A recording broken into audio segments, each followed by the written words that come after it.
ನಿಮಗೆ ಬೆಂಡೆಕಾಯಿ ಪಲ್ಯ ಒಂದೇ ಥರ ಮಾಡಿ ತಿಂದು ಸಾಕಾಗಿತ್ತಪ್ಪ ಅಂತ ಈ ಥರ ಮಾಡಿರಿ. 10 ನಿಮಿಷದಾಗ ಆಗ್ತೈತಿ, ಭಾರಿ ಮಸ್ತ್ ಆಗ್ತೈತಿ. ಅದಕ್ಕೆ ನೀವೇನು ಮಾಡ್ಬೇಕಂದ್ರೆ ಬೆಂಡೆಕಾಯಿ ಹಿಂಗೆ ತೊಳ್ಕೊಂಡು ದೊಡ್ಡ ಪೀಸ್ನ್ಯಾಗ ಜರ ಅಡ್ಡ ಕಟ್ ಮಾಡಿ ಅವನ್ನ ಎಣ್ಣೆಯಾಗ ಹುರ್ಕೋಬೇಕು. ಹುರ್ಕೋ ಟೈಮ್ನಾಗ ಅದಕ್ಕೆ ಅರ್ಶಿಣ ಪುಡಿ ಮತ್ತು ಹಾಕ್ಕೋಬೇಕು. ನೀವು ಅದು ಕಲರ್ ಚಲೋ ಬರ್ತೈತಿ ಮತ್ತು ಚೆನ್ನಾಗಿ ಹುರಿಬೇಕು. ಅದು ಹುರಿತಿರುವಾಗ ನೀವು ಒಂದು ಬಟ್ಲಕ್ಕೆ ಗರಂ ಮಸಾಲೆ, ಧನಿಯಾ ಪೌಡರ, ಜೀರಾ ಪೌಡರ, ಹಳದಿ ಪೌಡರ, ಮಿರ್ಚಿ ಪೌಡರ ಮತ್ತು ಚಿಕನ್ ಮಸಾಲ, ಪನ್ನೀರ್ ಮಸಾಲೆ, ಯಾವುದೋ ಮಸಾಲೆ ಇದ್ದರೂ ನಿಮ್ಮ ಕಡೆ ಅದನ್ನ ಹಾಕ್ಕೊಂಡು ಅದಕ್ಕೆ ನೀರು ಹಾಕ್ಕೊಂಡು ಒಂದೀಟು ಗಂಟಾಗಲ್ದಂಗೆ ಅದನ್ನ ತಿರುವಾಡ್ಕೋಬೇಕು.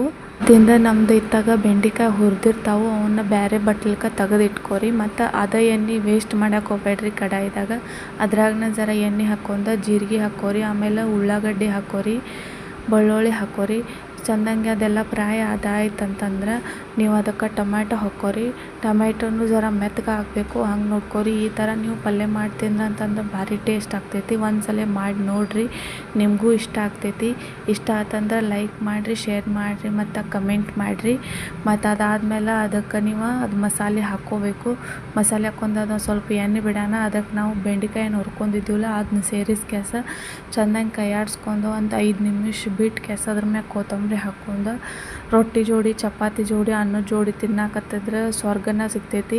ನಿಮಗೆ ಈ ವಿಡಿಯೋ ಇಷ್ಟ ಆಗಿತ್ತಂದ್ರೆ ಸಬ್ಸ್ಕ್ರೈಬ್ ಮಾಡಿರಿ, ಲೈಕ್ ಮಾಡಿರಿ ಮತ್ತು ಕಮೆಂಟ್ ಜರೂರು ಮಾಡಿರಿ. ನೀವು ಹಿಂಗೆ ಮಾಡಿದ್ರೇನ ಹೇಳ್ರಿ ನನಗೆ.